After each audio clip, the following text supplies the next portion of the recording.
자, 시청자 여러분 안녕하십니까? 지금부터 전학현의 안보정돈을 시작하겠습니다. 자, 지금 제가 말이죠. 여러분들 지금 해외에 나와 있습니다. 자, 그래서 이제 해외에서 처음으로 지금 방송을 하게 됐는데요. 지금 이제 와이파이 사정이라든가 이런 게 우리 이제 한국 이 뭐 전 세계에서 제일 잘 돼 있지 않습니까? 그러다 보니까 해외에서 과거에도 이렇게 방송하다 보면 지금 와이파이 사정으로 인해서 이 음이라든가 그다음에 이제 이 화면이 얼어붙는 경우가 있고 이제 목소리가 또 이렇게 잘 안 맞는 경우가 있어요. 자, 그래서 그런 점이 있더라도 조금 이해를 해주시면 좀 고맙겠다 이런 말씀을 제가 드리고 지금 방송을 시작하겠습니다. 자, 지금 서울은요 지금 아침 10시 13분이네요. 일요일. 예, 그래서 여러분들 뭐 지금도 상당히 지금 무더운 날씨인데 건강에 각별히 유의하시고, 제가 이제 우리 한국 시간에 맞춰서 이제 방송을 하겠습니다만은, 그렇지 않은 경우에도 제 방송을 많이 좀, 시청해 주시면은 대단히, 고맙겠다라는 말씀을 드립니다. 자, 먼저요, 이번 시간에는요, 여러분들, 이제 가수 임영화면 그야말로 우리 국내 최고의 가수이고 또 인기가 굉장히 좀 세지 않습니까? 그런데 지금 보니까 말이요, 데뷔 10주년이에요, 이제 벌써. 그래서 데뷔 10주년이 돼가지고, 지금 가수 이명웅 씨가, 지금 우리 국민에게 드리는 인사문을 내놨네요. 예, 그래서 이제 요 인사문 내용을 중심으로 해서, 임영웅 소식을 전해드리도록 하겠고, 이제 그 다음에 중요한 것은요, 지금 현재 이 김태규 의원이죠.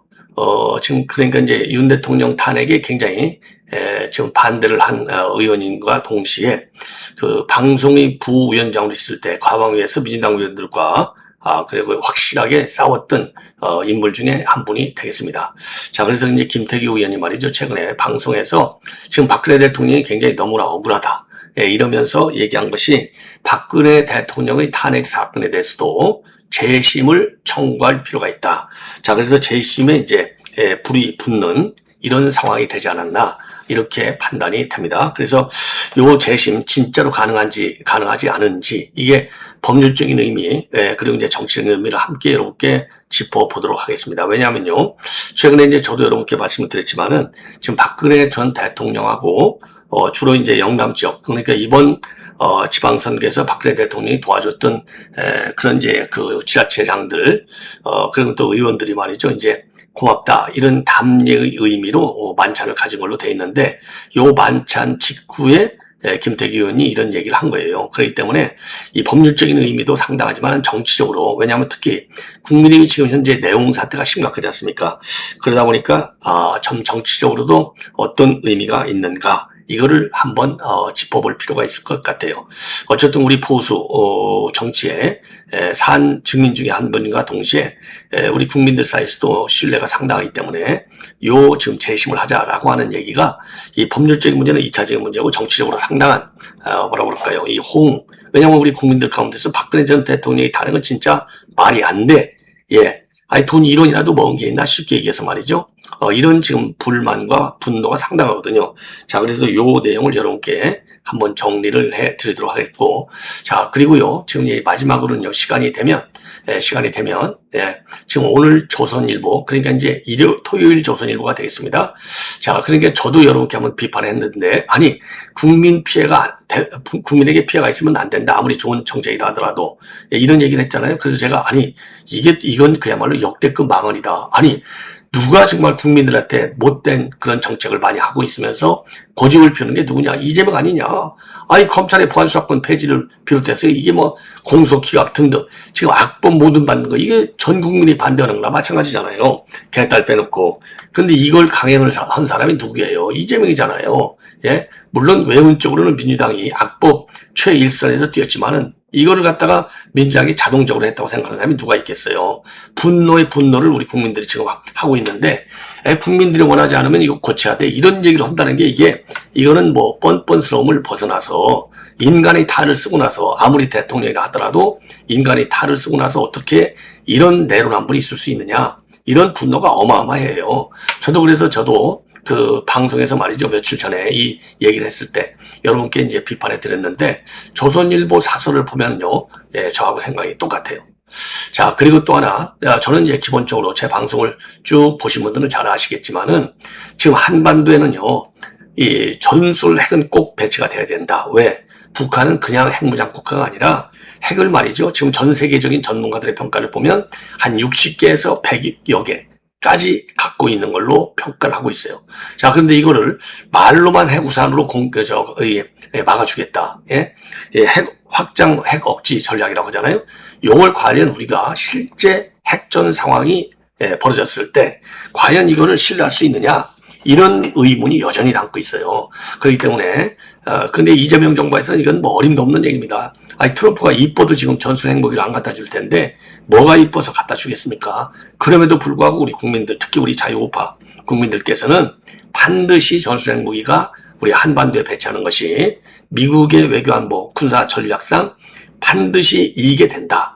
미국 우선주의라고 할 때 미국 우선주의에도 부합하는 전략이다. 이런 점을 굉장히 강하게 지금 여론화 시켜야 될 것이 아닌가 이런 생각이 듭니다. 그래서 그 내용도 여러분들께 전해드리도록 했고요. 자, 일요일 아침인데 많은 분들이 나오셔서 여러분들의 의견을 여기 댓글로 올려주시고 계신데 다시 한번 고맙다는 말씀을 드립니다. 예, 자, 그러면 이제 본문으로 들어가서 말이죠. 우선 박근혜 전 대통령의 탄핵. 이게 과연 이게 억울하다. 이건 뭐 우리 자유우파 국민들 사이에서는 뭐 일관된 그 분노 아니겠습니까? 자, 그런데 이제 김태규 의원이 말이죠. 최근에 지난 8월 4일 날 YTN 라디오 인터뷰에서 처음으로 밝혔어요. 그래서 박근혜 대통령의 탄핵은 헌재 재심을 통해서 명예를 회복하는 것이 맞다. 이런 취지로 발언을 했습니다. 자, 한마디로 얘기해서 박 대통령의 탄핵 사유에 대해서 국민들에게 물으면 정확히 기억하지 못하는 사람들이 굉장히 많을 것이다. 이러면서 문제 제기를 했고요. 그래서 헌재 재심을 통해서 박근혜 대통령이 명예를 회복하도록 하는 게 맞겠다. 이렇게 이제 발언을 했어요. 자, 그런데 이제 이거는 뭐냐? 지금 이제 문제는 결론적으로 말씀드리면 뭐 지금 헌재가 뭐 제대로 지금 판단한다고 여러분들 헌재 신뢰성을 우리가 둘 수 있겠어요? 헌재 소장 김사만이가 누굽니까? 이재명 측근 중에 측근. 그리고 헌재 9명 재판관이 있는데 7명이 전부 좌파들이에요. 근데 거기서 뭘 기대하겠냐고요. 거기에 들어가 있는 보수 또는 중도 보수라고 하는 이 판사들이 지금 만장일치로 윤 대통령 탄핵까지 한 인간들 아닙니까? 이런 인간들을 갖다가 믿고 우리가 할 수 있겠어요? 그래서 제가 보기에는 헌재 재판소의 구성상으로 본다면, 예, 기대하기는 굉장히 어렵다. 그러나 이거를 포기해서는 안 된다. 이렇게 저는 생각이 들어요.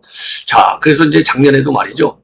김재규 전 중앙정보부장 이 재판도 재심을 청구했다. 이런 보도가 나온 적이 있지 않습니까? 자, 그래서 지금 공식적으로 재심을 청구한 건 아니지만은 재심을 위한 여론 조정은 꼭 필요하다. 저는 그렇게 판단이 됩니다. 예, 그래서 요 내용을 이제 말씀을 드렸는데, 근데 이제 중요한 것은 재심이 뭐 아무렇게나 되는 게 아니잖아요. 이게 법률적으로 이제 재심 요건이 되어야만 하는데, 통상적으로 지금 이제 법조에서 나오는 얘기를 제가 쭉 들어보니까 말이죠. 재심을 청구하려면 몇 가지, 지금 이제 그 중대한 이 법률적 하자가 있어야 돼요. 그래서 재판부 구성에 있어서 위법하거나 또는 절차상 중대하고 명백한 위법이 있는 경우 또는 결정에 영향을 미칠 중대한 사항에 대한 판단을 빠뜨리는 경우 등등 몇 가지 중대한 법률적 검토사항이 있어요. 예, 자, 이런 것들이 갖춰져 있을 때 재심을 청구할 수 있고 그것이 헌재에서 좀 나름대로 의미 있게 검토가 이루어질 것이 아니냐. 이게 전반적인 법조계의 의견이 되겠습니다. 자, 그러면요, 이 박근혜 전 대통령 탄핵에서 우리 국민들이 말이죠. 우리 국민들이 어떤 것을 문제라고 보는지 제가 이제 압축해서 말씀을 드린다면 첫 번째가 이제 탄핵 소추 과정에 중대한 절차적 하자 문제가 있었냐 이 말입니다. 대개 이제 절차적 하자가 있으면은 항상 어느 사건이든지 문제가 되지 않습니까? 두 번째는요, 헌재 탄핵 심판에서 중요한 증거와 쟁점에 대한 판단이 과연 제대로 법률적으로 법리적인 적용이 옳게 이루어졌느냐. 그리고 세 번째는요, 당시 헌재 재판부 구성과 심판 절차에 법적으로 중대한 하자가 있었느냐. 그리고 이제 네 번째로는요, 그런 하자가 탄핵 결정의 결과에 정말로 큰 영향을 미쳤다고 볼 수 있느냐. 예. 이 정도의 한 네 가지 정도의 법률적 요건이 갖춰져 있을 때 재심을 청구할 수 있고, 그때야만이 그래도 헌재에서 좀 각하나 기각을 하지 않고 정리 검토를 할 것이 아니냐. 이런 것이 지금까지 제가 쭉 얘기를 들어보니까 말이죠. 이 법률적으로 검토돼야 할 상당한 요건이 된다. 예. 자, 이런 이제 얘기가 있고요. 그리고 만약에 실제로 재심 논의가 진행된다면 무엇을 봐야 하냐면 첫째로 누가 실제로 재심을 청구하느냐. 두 번째로는 어떤 재심 사유를 제시하느냐. 세 번째로는 헌재가 그 청구를 어떻게 판단하느냐. 요 세 가지가 이제 핵심적 이슈가 된다. 자, 이렇게 지금 법률적으로요. 예, 그래서 누가 실제로 재심을 청구하냐 하는 것은 단순히 방송이나 인터뷰에서 재심해야 한다. 이렇게 말하는 거하고 실제 법률 절차에 들어가는 거하고는 근본적으로 차원이 다르다는 것이죠. 예. 그리고 두 번째로는요, 어떤 재심 사유를 제시하느냐인데 이게 가장 중요한 부분이라고 합니다. 그래서 탄핵 결정이 어느 부분에 잘못이 됐다는 것인지, 어떤 증거가 새롭게 발견됐다는 것인지, 그리고 어떤 절차적 하자가 있었다는 것인지 구체적인 법률적 근거가 나와야 된다는 거예요.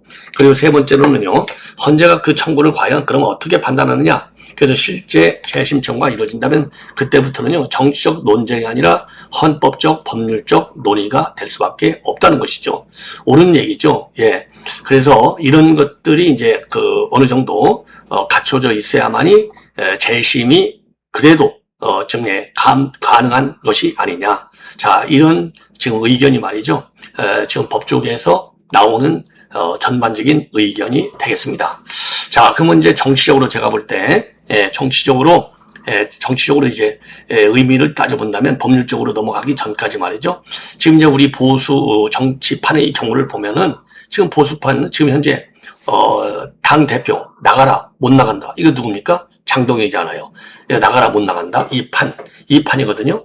자, 그러다 보니까 지금, 그리고 더군다나 지금 현재, 지금 서울시장, 오세훈 시장이 지금 사법 리스크, 지금 걸려 있잖아요. 1심에서 유죄 판결이 떨어진 거 아니겠습니까? 예. 자, 그리고 이제 당 대표, 지금 사실상 이전 투구나 마찬가지인 것이죠. 이런 지금 상황에 있어요. 자, 그러다 보니까 이게 이제 장외, 지금 현재 왜냐면, 지금 박근혜 전 대통령이 정치판에 직접적으로 좀 참여하겠다. 예, 뭔가를 역할을 하겠다. 이런 입장을 공식화시키고 나온 것은 아니지 않습니까? 자, 그러다 보니까 만약에 자의반 타의반으로 박근혜 전 대통령이 정치판에 본격적으로 등판할 경우는 보수 정치판의 이제 핵심, 주도하는 당사자 중에 하나가 될 거 아니겠어요? 그래서 보수 정치판의 재편에 상당한 영향을 줄 것이다. 예. 더군다나 지금 조금 전에도 말씀드렸듯이 지금 국민의힘이 사실상 안정된 그런 전국 야당으로서의 역할을 하는 게 아니지 않습니까? 내분이 심각하다 이 말이에요. 더군다나 최근에 말이죠. 예, 최근에 지금 이제 이 친한계에 대한 징계 절차에 돌입했고 거기에 대한 반발하는 친한계의 반 장동혁 활동 이게 굉장히 세게 나오고 있거든요. 그리고 장동혁은 거기에 대해서 거꾸로 또 세게 나가고 더욱이 정치적으로 우선 재심을 권하는 것 자체도 정치적으로 상당한 의미가 있다. 이렇게 전반적으로 보는 것 같습니다. 자, 그래서 지금 이제 앞으로 이 문제를 지금 김태규는 아까도 말씀드렸지만 이제 부장판사 출신이지 않습니까? 이제 김태규가 과연 이제 요 이슈를 앞으로 어떻게 지속 가능한 하나의 정치적인 쟁점으로 키워나가느냐. 그리고 이제 거기에 대해서는 우선 한동훈 계열이라든가 아니면은 장동혁 계열 인사들이 어떤 입장을 취하느냐 이런 변수도 이 법률적인 요건 이외에 상당히 좀 우리가 짚어봐야 할 대목이 아닌가 이렇게 판단합니다. 저는 기본적으로 말이죠. 이 법률적으로도 그렇고 정치적으로도 이 문제를 좀 공론화시킬 필요가 있지 않나 이렇게 판단이 됩니다. 자, 이건 이제 이 정도로 말씀을 드리고요. 예. 그리고 이제 이번에는 좀 우리 지금 이제 조선일보 사설에서 지금 얘기하고 있는 이재명과 관련된 요 사설 내용을 여러분께 자세히 말씀드리겠습니다. 자, 이게 얼마나 뻔뻔합니까? 예. 제목이 말이죠. 조선일보 사설 제목이 국민 피해 안 된다면서 큰 피해 주는 정책만 하나. 이게 제목이에요. 그래서 이재명이가 수법회의에서 조인 의도로 시작한 정책이라도 국민의 삶에 피해를 준다면은 안 하느니만 못한 것이라고 했는데 문제가 있으면 어떤 사항도 성역 없이 고치는 행정이 필요하다고도 했어요. 야, 정말 이거 공자님 같은 말씀이죠. 자, 그런데 정작 정부 여당이 밀어붙인 정책 중에는 국민의 삶에 심각한 피해를 주는 것이 한두 가지가 아니에요. 여러분들 너무나 다 아시잖아요. 검찰의 보안수사권 폐지가 대표죠. 돈과 연줄로 수사를 유리하게 이끌 수 있는 법률 강자는 편한 세상을 누리는 동안 힘없는 서민과 장애인, 폭력에 노출된 여성은 피눈물을 흘릴 수밖에 없는 것이죠. 보안수사권 박탈을 자랑스러워한 민주당 강경파 의원을 소셜미디어에 부산 돌려차기 사건 피해자가 지옥에나 가세요라는 글을 남긴 데는 그럴 만한 이유가 있는 거다. 부동산 정책도 국민의 주거 불안을 키우고 있지 않습니까? 비거주 1주택자까지 세금 압박을 지금 받으니까 매각이나 직접 거주를 위해서 세입자에게 집을 비우라라고 하는 경우가 굉장히 늘고 있다고 하잖아요. 그리고 이제 서울 경기 지역에 약 37만 전세 가구가 계약 갱신을 못하고 이사를 강요받을 수도 있고, 이것은 전세값 급등과 월세 전가로 이루어진다는 거 아니겠습니까? 그래서 서울 아파트 전세값이 79조 연속 상승 중이에요. 지방 이전 양도세 가면은 수도권의 1주택 고령자를 지방으로 내쫓는 결과를 초래할 수 있다. 이런 우려와 비판이 상당하지 않습니까? 그런데 정부는 세금으로 매물을 유도해서 부동산 시장을 정상화한다는 좋은 의도만을 강조하고 있어요.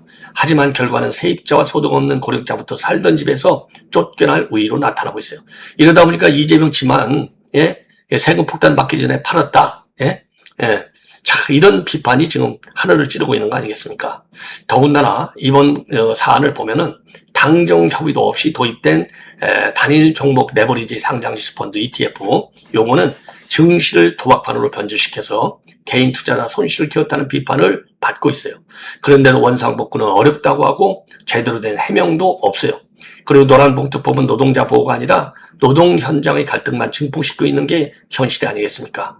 자, 그래서 노동위가 급식 청소와 같이 생산과 관계없는 협력업체의 원청 교섭까지 인정하면서 무한교섭 우려가 현실화하고 있습니다. 졸속 일방 정책만 있고 그 부작용을 거치는 행정은 하나도 없다는 거죠. 그래서 최근 여론조사를 보면 국민의 60% 이상이 보안수사권 존치를 원했어요. 그리고 부동산 정책은 잘못됐다는 응답이 57.6%나 달하고 주택정책 역시 잘못됐다가 54.2%나 돼요. 이렇게 국민의 삶에 피해 주면 안 된다라고 하는 이재명의 말하고 국가 정책이 따로 놀고 있다는 이게 아주 확연한 증거가 아니냐. 자, 그럼에도 불구하고 이렇게 뻔뻔한 말을 하는 이재명을 보면 가증스럽게 짝이 없다. 이게 국민들의 분노가 아니겠습니까? 야, 참 어떻게 이렇게 정말 철면피 같은 내로남불식 발언하는지 사람들이 말이죠. 저에게 엄청 이런 것 좀 세게 좀 방송 좀 하라고. 예. 자, 이건 이제 이 정도로 말씀을 드리고 그 다음에 이제 임영웅 관련 발언을 말씀을 드리겠습니다. 임영웅 씨. 자, 임영웅 그 자료 화면을 제가 몇 개 여러분께 보여드릴게요. 자, 요게 이제 임영웅. 네. 지금 이게 조선일보에서요. 요 기사를 어마어마하게 크게, 지금 다루고 있어요. 그래서 제가 말씀드린 대로 정치 얘기는 맨날 좀 딱딱하니까 The 10th Anniversary 딱 돼 있잖아요. 그리고 Always Hero, 88 딱 이렇게 돼 있죠. 예. 자, 그리고요. 요게 이제 유튜브 방송에 나와 있는, 유튜브 방송에 이제, 보도된 내용의 자료 화면을 조선일보가 사진을 어마어마하게 지금 많이 올려놨어요. 그래서 제가 몇 개만, 죄송합니다. 몇 개만 이렇게 대표적인 거. 왜냐면 사진 보시는 것도 좋잖아요. 자, 그래서 제가 요 기사 내용이 말이죠. 굉장히 많아요. 자, 그런데, 다른 거는 제가, 좀 생략하고, 임영웅 씨가 이제 데뷔 10주년을 맞이해서 우리 국민에게, 보내는 그 입장문이 되겠습니다. 그래서 이건 뭐 길지가 않아요. 그래서 제가 조금 그대로 인용을 좀 해드리도록 하겠습니다. 10년 전 오늘 저는 사실 데뷔라는 단어가 참 어색한 사람이었어요. 거창한 무대도 화려한 홍보도 TV 방송도 없이 그저 한두 곡을 발표하고 CD 몇 장을 뽑아내는 것. 그게 저의 시작이었거든요. 스스로를 준비된 가수라고 부르기엔 부족하다고 생각했고 데뷔라는 말은 저보다 훨씬 단단히 준비된 사람들이 당당하게 꺼내는 단어라고 믿었어요. 그래서 그날은 저에겐 큰 의미를 두지 못한 그저 그런 하루였습니다. 첫 무대도 제가 존경하던 가수들이 서던 그런 무대는 아니었어요. 솔직히 말하면 아무도 모를 법한 방송이었죠. 그럼에도 참 감사한 자리였습니다. 가진 건 많이 없었다지만 딱 하나. 난 언젠가 최고의 가수가 될 거야. 그 한 문장이 제 마음 깊은 곳에서 저를 계속 밀어붙였어요. 그 주문 하나로 저는 저 자신과 매일 싸웠던 것 같아요. 동료들이 마이너 바닥이라고 부르는 그곳, 한 곳을 알리러 10년을 매달리는 사람들, 무보수로 전국을 도는 사람들, 수천여 개의 노래교실을 발로 뛰며 자신을 알리는 사람들, 저는 그 사이 어디인가에서 저보다 앞서 걷고 있는 선배들의 뒷모습을 보며 매일 조금씩 걸었어요. 감사하게도 만나는 분들마다 좋게 봐주셨고 대표님의 엄청난 노력과 애씀이 더해져 아주 정말 조금씩 앞으로 나아갈 수 있었어요. 아침마당을 만나 이름을 알리기 시작했지만 여전히 저를 모르는 분들이 훨씬 많던 시절이었죠. 그때 제 곁엔 일당백을 해주시던 220여 명의 팬들이 계셨어요. 카페 회원수는 2, 300명 정도 됐지만 늘 함께 해주시던 분들은 10분에서 20분 남짓이었던 걸로 기억해요. 제가 어딜 가든 2시간이나 일찍 도착해서 현시막을 걸어주시고 풍선 100여 개를 직접 입으로 불어 나눠주시며 아직 아무도 모르는 제 이름을 목이 쉬도록 외쳐주셨던 분들, 만날 때마다 아직 한참 모자란 저를 마치 스타처럼 대해주시며 텅 빈 제 마음을 조용히 채워주셨어요. 그 감사함 평생 잊지 못할 거예요. 지금도 분도 그때가 떠오릅니다. 뜨거운 공기 속에 땀 흘리며 차가운 바닥에서 손시리게 풍선을 불어주시던 여러분의 숨결, 그 숨결 하나하나가 사실은 저를 여기까지 데려온 바람이었다는 것을 이제야 조금 깨닫고 있습니다. 그리고 2020년 미스터 트롯을 만나 지금의 제가 되었습니다. 돌아보면 저는 늘 부족한 사람이었지만 여러분이 저를 최고로 만들어주셨어요. 지금 이 편지를 읽고 계신 여러분께 저는 꼭 말씀드리고 싶어요. 저를 알아봐 주신 것을 넘어 저를 선택해 주셔서 정말 고맙습니다. 세상에 좋은 노래 멋진 가수들이 정말 많다는 걸 저도 알아요. 그 수많은 이름들 사이에서 굳이 저의 이름을 불러주시고 저의 무대를 기다려주시고 저희 하루를 궁금해 주시는 여러분, 그 마음이 얼마나 큰 용기이자 사랑인지 저는 매일 실감하며 살고 있습니다. 바쁜 하루의 끝에 제 노래를 틀어주시는 분, 콘서트장에서 목이 쉬도록 이름을 외쳐주시는 분, 그리고 오늘 이 글을 여기까지 읽어주신 바로 당신까지 여러분 한 분 한 분이 저에겐 다 무대이고 이유이고 오늘입니다. 10년 전 언젠가 최고가 될 거야 하던 그 주문, 이제 와 생각하오니 그건 제 다짐이 아니라 여러분이 저에게 미리 걸어준 약속이었나 봐요. 앞으로도 오래오래 여러분 곁에서 노래하는 사람으로 남겠습니다. 진심으로 고맙습니다.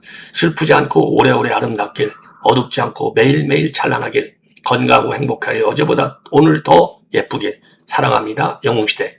제가 말이죠. 이게 이제 전문으로 돼 있는데, 요거를 여러분께 소개한 이유는요, 여러 가지 이제 이유가 있지만, 가장 기본적인 것은 성실하게 열심히 노력하는 거. 이걸 여러분께 강조하고 싶고, 그 다음에는 이제 팬 관리하는 거거든요. 이 팬 관리가 뭐냐? 정치인은 지지자들, 그리고 저같이 유튜브 하는 사람들은 제 방송을 사랑하시는 이제 팬들. 그러니까 자기를 키워준 사람한테 배신 때리면 안 된다는 얘기의 메시지가 있고요. 자, 그리고 지금 마지막으로 이제 세 번째 메시지는 뭐냐? 열심히 목표를 세워서 노력하면 결과는 반드시 이루어진다라고 하는 자신감.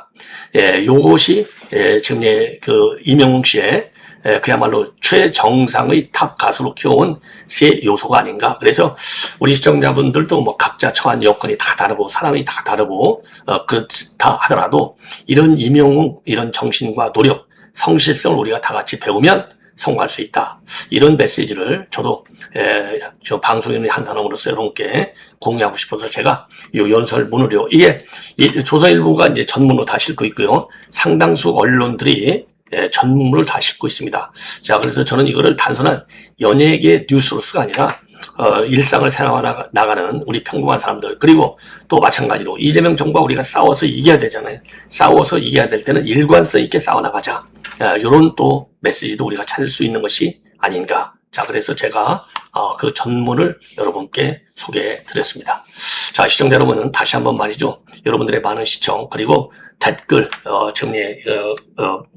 의견 다시 한번 고맙다는 말씀을 드립니다.